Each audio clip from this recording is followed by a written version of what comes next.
Hello, heroines. This is Alex. I am here with Ingrida Makaraite. I just wanted to bring her into the group because, well, first of all, we've been laughing our butts off for the last 5 minutes, so that's always a good vibe and a good energy. But I also know that her story is an interesting one and also one that could serve a lot as inspiration for you ladies. So, Ingrida, welcome. Thank you so much, Alex, for having me. And thank you so much for that laugh. That was so good. We'll aim to have a lot more of those. So, as we aim to do that, why don't you introduce yourself and tell us where you're from and a little bit about what you do? I currently lived in Ireland in Dublin, but from my accent, I'm Lithuanian. So I'm not giving up my accent. I just in love with the accent, not gonna change it. And I'm a functional medicine practitioner. And I work with the gut and I work with the hormones, there's some gut issues. I do the testing like GI 360 or the gut. So that's for the gut. And then for the hormones, I like Dutch test to test.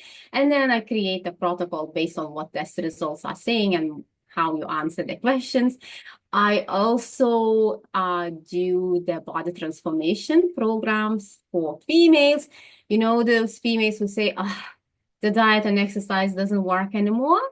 So this is, yeah, at some stage we hit certain age and nothing starts working. So that's what I step in and help females to build strong and confident body. And then I have also a group that I'm so passionate about. I'm just passionate about the growth.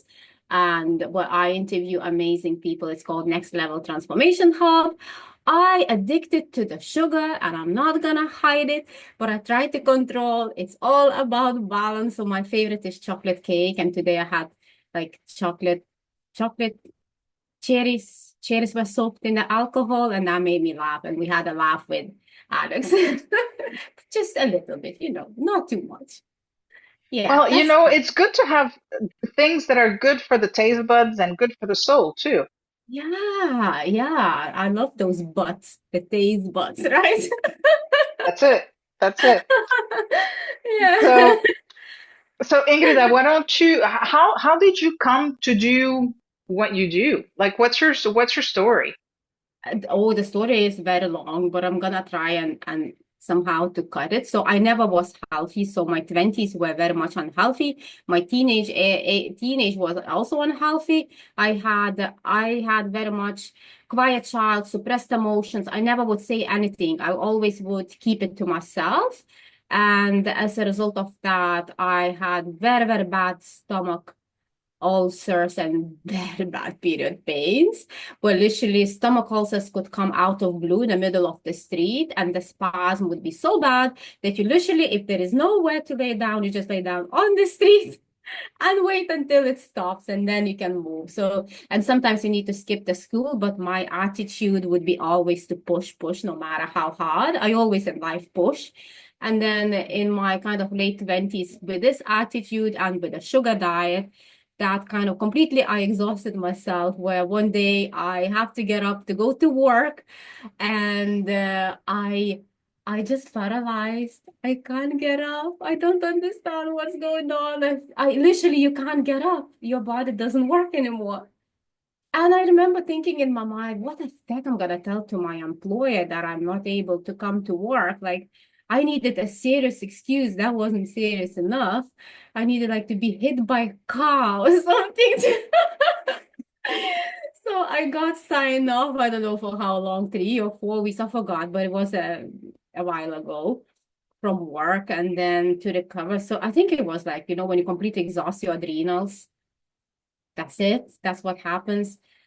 And yeah, and then I still didn't learn my lesson, and I was always exhausted. I never was like a big or anything like that. Was like more jelly, kind of skinny, kind of fat. And no, my biggest issue was energy. And one day I'm going to work, I'm climbing those stairs, and it's just, Jesus, so hard those stairs. And I see this woman, I don't know, maybe 60s, in her 60s, something like older than me. At that time, I think I was just early 30s. and she's just running stairs without like so easy. And me being in 30s, not able to do the stairs. And I was thinking to myself, what was gonna happen to me when I'm gonna be her age? And that's how it started. So then my friend of mine, she's a human resources manager, asked me this question. So what's your hobbies, Ingrida? I was like, no hobbies because I'm study all life. I was like, always study. So of course there's no hobbies. And then she goes to me and gives me this gym pass, right? And says, go, but this is free, like 7-day gym pass. Just take it and just try it. And if you like it, sign up because it's amazing. They have so many classes.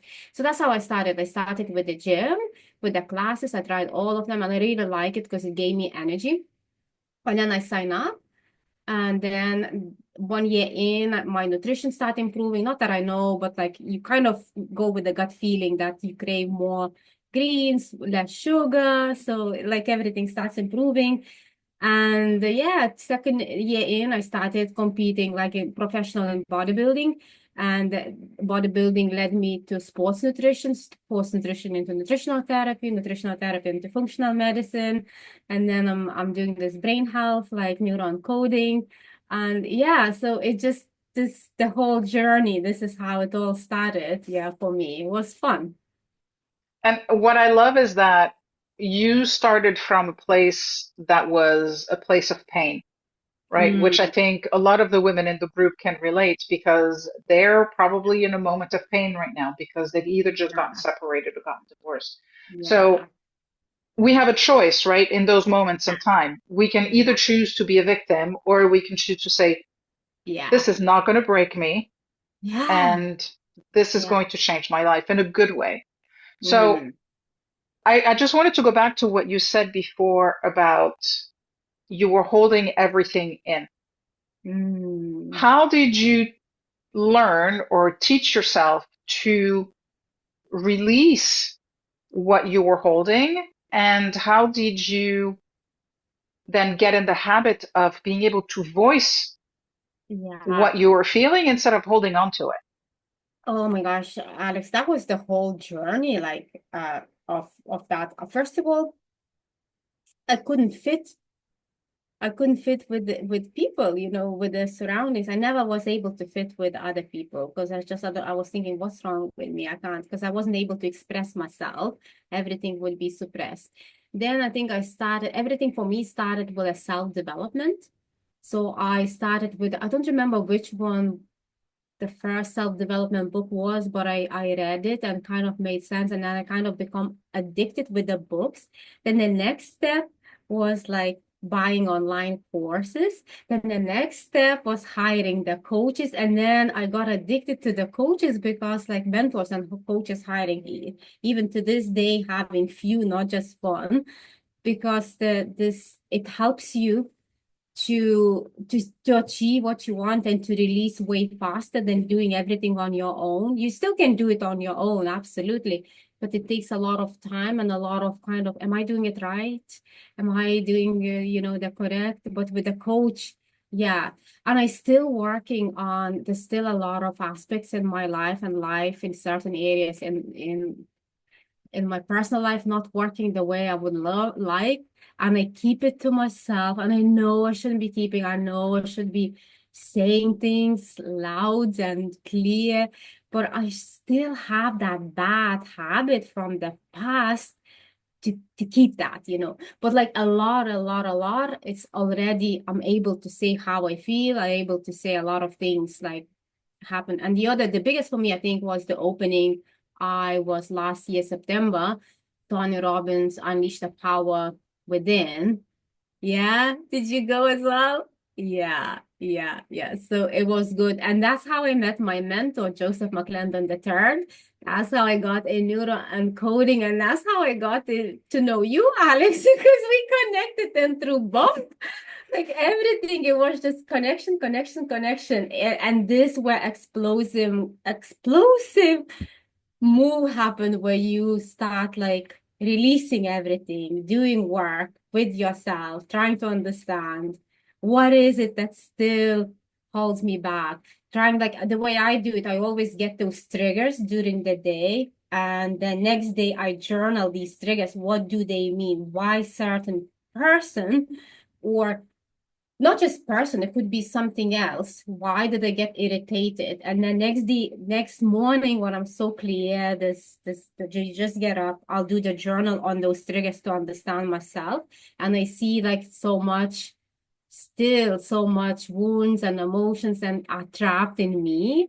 And so I do like every single morning. It's a must for me to start the morning like that to release something. It's so hard. Like if you don't do that, you never know that these blocks are there in you. And I even don't know what else is there. Every time someone says to me, even in today's bump call, someone says something, I was like, yes, that's for tomorrow morning to analyze. And yeah, it helps. It's literally, it's constant work. It's not like, and it's still a lot to be done, like in my case. Yeah. Well, I think, it is a journey, right? And we just keep improving, we keep getting better every Mhm. day, but I don't believe there's an end point, No, yeah, right? absolutely. It's all because there's always a next level. It's never like we're never fully cooked, right? Never. There's always something that needs to be, or that we can Yeah. probably look at. Yeah, and it's amazing to do that journey with your work on yourself, to uncover. And the biggest as well, you know what else it was? Lying to yourself when you don't have a solution. That's how I would lie to myself. So it makes me feel better because, it's not that bad. You just lie to yourself. Look at my friends or look at something. They way worse than me. Like, oh, that's okay. And then wait a sec. Is it really okay if you are behaving certain way or hiding something or whatever? It's not okay. And I catch up. But this lying to yourself, it's as well like it's way smaller than it was before. Yeah. Yeah. Yeah. So, based on your experience, for somebody who's new to the personal development world, somebody Yeah. who's hasn't read the books, hasn't done the seminars, isn't even aware that there is such a thing, right? Uh, Um, what would be your first step to get started? What's the first step of the journey? the first step of the journey, test yourself where you are with your self-love. So the first step, what you do, take a poster and write the 4 magic words and put it on the mirror so you see it every morning. And those magic words are your name and I love you. Then look every morning in the mirror, do your eyes and say these magic words. Oh my goodness, it's gonna be so uncomfortable at the beginning. I couldn't face it. But then you start falling in love with yourself. Someone else was saying, oh, Andrew was saying, I was interviewing him. High five, give high five. I haven't done this thing yet. And Yeah, but that comes from Mel yeah, Robbins. Mel Robbins, yeah, high five. Because you do like you programming your brain to celebrate, to kind of cheer yourself, not to be low. So the first thing is self-love. That's it, what you do. Just until you feel you just have to keep doing that until you feel like you're in love. And when you're in love, you start respecting yourself more. Mm. You actually know then, well, what do I want? I still don't know what I want. But I will know. I do the work every morning and journals and things like that. If it's your kind of thing, just spend a little bit of time, maybe in the morning, and see what comes up for you. So, but that would be the only one advice to start. Don't rush. Don't rush. Oh, geez. Yeah. Yeah, and adding to that, I think uh, give yourself grace, right? Because we have a tendency to give other people grace and forgiveness and, all of these things, Yeah. and but we don't do it to and for ourselves. Yeah, yeah, yeah, exactly. Yeah. And I can relate with everything what you said, Alex, and what I'm saying, because I just experience that I'm living and doing and trying improving. And no, I'm not perfect. I'm still learning. I'm never gonna be perfect because, in my opinion, perfection doesn't exist. As you grow, there's always the next level, to go for. Yeah. Yeah, I agree. Perfection is, I mean, Tony Robbins says it perfectly. He says perfection Yeah. is the lowest standard, right? Yeah. Because it holds us to an impossible standard Yeah. and it keeps us in a cage because we try to be perfect, and that definition is different for everyone. Absolutely. How about just jump, go now, and just figure out later how to do everything. I love that attitude. Whenever I want something, I just go and jump, and then we'll figure it out. And But yeah, you do figure it out. you do, and there's beauty in being able to do it that way Yeah, because you learn along the way, yeah, right? yeah, And we don't learn by doing nothing. We learn by yeah, trying things yeah, and seeing what works and fixing what doesn't. exactly. Yeah, yeah. Love it. Yeah. Yeah. So it is a journey, So, a beautiful journey, self-development. If I would have known that when I was 20, oh my goodness. Goodness, you wouldn't recognize me now. I don't know where would I be. But you know what? I think everything comes for reason. mm, You have to experience everything so that you can then grow and go yeah. to that next level. Otherwise, it just, yeah. So, what is your favorite personal development book and why? Oh, I don't really have it right now, but the first one that I read and then I reread it was Jack Canfield's Success Principles. Ah, okay. Oh, it's somewhere. Yeah, it's here. Can you see? I know you cannot see it. Can't see, it's too high on the shelf. Yeah, it's too high on the shelf. But Jack Canfield's Success Principle, that was like before I started the business. I read it and then I reread it, and he said oh, and I forgot the name. Oh my good, Murphy something. John Murphy. He has something about powerful mind. This one is also good, but I can't remember. Yeah. And just the recent one that I'm starting reading from the back of the book is Napoleon Hill's Think and Grow Rich. Yeah. I read that before. I think never could understand what he was saying. But I think I'm mature now enough to actually go, oh, I can't get enough. Oh my goodness. I read again the same chapter yesterday. Yeah. Yeah. So But I think that's also part of the journey because there are things that I know I've heard over the years. And then one day somebody says it just the right way at the right time. And it's like, yeah. And that's exactly what happened to me. Some guy just said it randomly. And I'm gonna get it. Bought it straight away, read it again. Oh my God, to prop today, I read it again, the same chapter. yeah. And sometimes we pick up different things when we reread things because we're at different moments in our Yeah, life, yeah, yeah. right? True, true. Yeah, that's exactly So, what it needed. Yeah, yeah, yeah. yeah. So, what is one thing that you would recommend for women coming out of a divorce or the end of a long-term relationship, who are trying to figure out what to do next or where to go from here? What would be your recommendation? I just get the heart palpitations now. Oh my goodness. And that I would be the worst here to ask this question. But I think Why? No, go. okay. But based on my sister's experience, and that's what I don't want to do, go from one relationship into another relationship without giving a break and without staying on your own and mm, do the work on yourself first, understand you. uh, that's what I'm trying to do. I really want to understand myself. Like when you don't understand a lot of things in yourself, how can you go in a new relationship? Like, how can you do this? I just, yeah, no. learn your, yeah, first learn yourself, know your value, know what you want.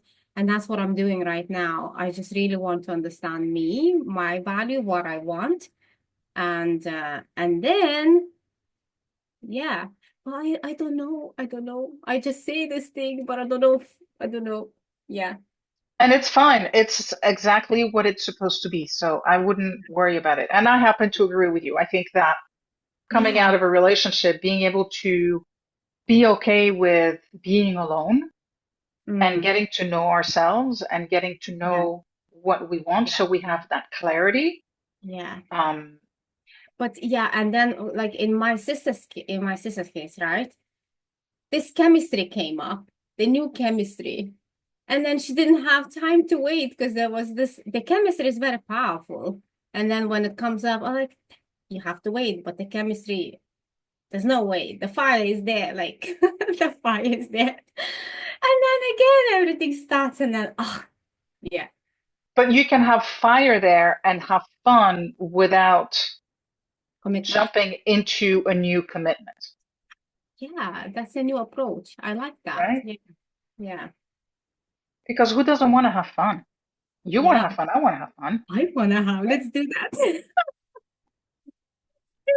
So, Yeah. Yeah. all right, darling. Ingrida, thank you so much for your words of wisdom.